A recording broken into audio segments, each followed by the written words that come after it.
A football. Let's go. Substitute teacher behavior today. As you can see, Matt Berry in for Grady, Mike Tannenbaum, Jason McCourty, Jordan Rogers. Listen, this is the first full weekend of NFL training camps. We're going to get into that, the baseball trade deadline, so much. We're going to call it a Football Friday because I can. I like it. And we're going to start with free agency news. While you were sleeping, he's headed back. Deebo Samuel headed back to the 49ers on a one-year deal worth up to $7 million. Deebo's reunion with the Niners comes as Ricky Pearsall is dealing with a knee injury, something the 49ers dealt with all year with injuries. Now, Samuel shined in his first stint with the Niners, where he averaged nearly 75 scrimmage yards per game. Deebo had 22 receiving touchdowns and 20 on the ground. It is currently the only 49ers player ever with 20 receiving and rushing touchdowns with the team. That's some news from last night. Let's go camping. Started in Oxnard, California, where the Cowboys and Dak Prescott are feeling good about themselves. He made headlines earlier this week when he walked into camp wearing a Super Bowl 30 T-shirt, the last the Cowboys won. Yesterday, he was asked about the sky-high expectations he has for this team and attacking them head-on. Going into year 11, I'm not going to shy away from it. When you don't have it, it sucks. When you don't get to play for it, when you're watching other teams play in the playoff, there's nothing worse than that. And so, I said I'd be the quarterback for the Dallas Cowboys when I was 6 years old, and said I'd be in the NFL. And I got here. A lot of things in my life, I said I'd do, and I did it. And so, why shy away from that now? Why shy away from asking people to hold me to the same standard that I believe that I can accomplish and this team can accomplish? And so I don't know if the T-shirt was, this is it, as much as, hell, I've said it in the offseason, I've said it before. I know Shadi's spoken about it. We've got certain teammates and leaders that'll do the same. So, it was an energy thing. I love it. I absolutely love that Dak is doing it. And Dak will play along. We'll play along that he believes that the Cowboys are a Super Bowl favorite. When you look at them in relation to the Rams, who I think we all believe is going to be the best team in the NFC, how do they stack up against a team like the Rams? Not good enough. And I understand the bravado. I work with Brian Schottenheimer. That's a play out of the Rex Ryan tree. But they're going to be a lot better on defense. But this is the LA Ram invitational season. Assuming that Aaron Donald comes back, you have Seattle that won the Super Bowl. There's a massive gap between those two teams and whoever comes out of the East, which I think Dallas can. I think their defense with Malachi Lawrence, Caleb Downs, Jalen Thompson will be a lot better. Great staff from Hembo. Last year, the Cowboys safeties allowed 10 touchdowns and 72% completion percentage.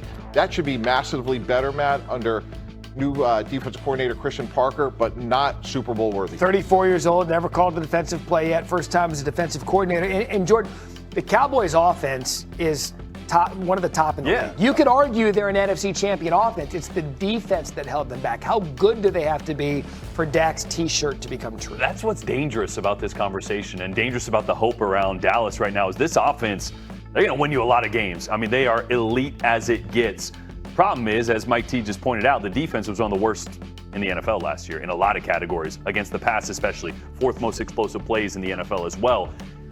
How do you go from one of the worst to top 10? Because if you're going to get success for the Cowboys is not getting to the playoffs. Success is getting to an NFC championship, getting to a Super Bowl. In order to do that, your defense has got to be top 10.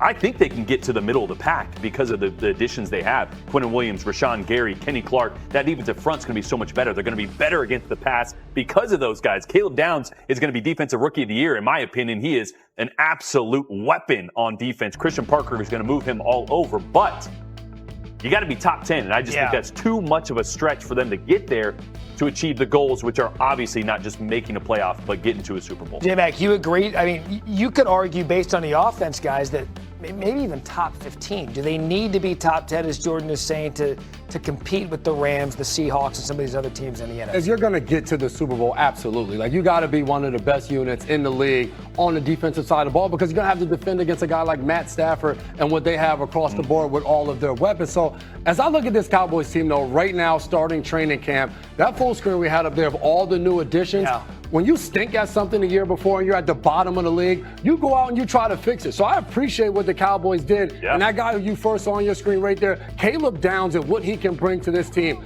I love the connection with Christian Parker, the new defensive coordinator. You go back 2 years ago when he was in Philly, when they drafted Quinyon Mitchell and Cooper DeJean. Both of those guys, Christian Parker met with them every single morning to go over everything they need to know for what was going to be installed and get those guys ready for the season.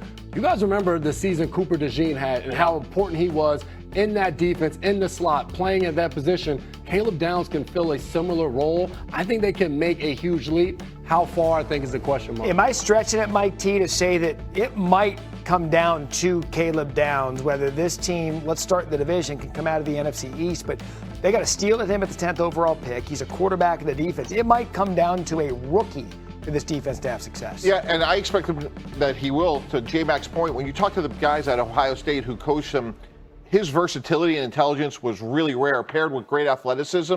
So as we talk about Cooper DeJean, we'll see him in the post, we'll see him slot, we'll see him play man-to-man, we'll see him blitz. He could do all those things. He's a great tackler. I thought he really tackled well in space. That'll help cut down all those explosive plays they gave up. So again, much improved, but I don't see a championship level. Can I just say one thing? We talk about how far this defense needs to go. If they give up 100 less points last year, they gave up 511 points. 411 points still would have been below league average of 391. So, that's how far we're talking for this defense. They've got to go. And there's no more important stat than the amount of points you give up in a single game. But that's the space between them and the rest of the league that they now have to make up with all of those new guys. A lot of question marks in this entire division. I mean, you could sit here and say the Cowboys, with the offense and an improved defense, could be the team to beat in the NFC East. As we keep it there, from Malik Neighbors continued to show promising signs at Giants camp yesterday as he works his way back from an ACL. For the second day in a row, Neighbors participated in drills, showing off his ability to make cuts and giving Giants fans hope that he could play Week 1 against those Dallas Cowboys. Here's Neighbors with an update on his timeline. There's no target date. Just stacking days, and I'll continue to let everybody know how I feel, and when I'm able to get back out there. My work year was just basic to me. I left a lot of stuff on the field, and I missed a couple games, so I'm just excited to to see where I will be. Optimism, yes. You don't want to rush him in early part of camp. We're not even at preseason games yet. But when you look at the Giants, if they can go on a run, trendy team in the offseason, by the way, how important is Malik to be out there and stay healthy? The most important person in that offense outside of Jackson Dart. When you look at what they have on the offensive side of the ball, we'll talk about Cam Scatterable. You'll talk about different guys. None of that matters if Malik Neighbors isn't on the field because he is that impactful of a player. His rookie year, they threw the ball to him 170 times. That's how many targets he had because that's how good he is. If I'm a Giants fan and I'm seeing that first video of him making cuts, getting out of his breaks, I'm fired up because the last time we saw Malik Neighbors running was in a softball game and it didn't look good. So just seeing his ability to stop and start right now, no one's pressing against him. It's still not where he needs to be, but just seeing that is super encouraging for them. Yeah, I see it a little bit differently. When you look at the Baltimore Ravens offense last year, they ran the ball 46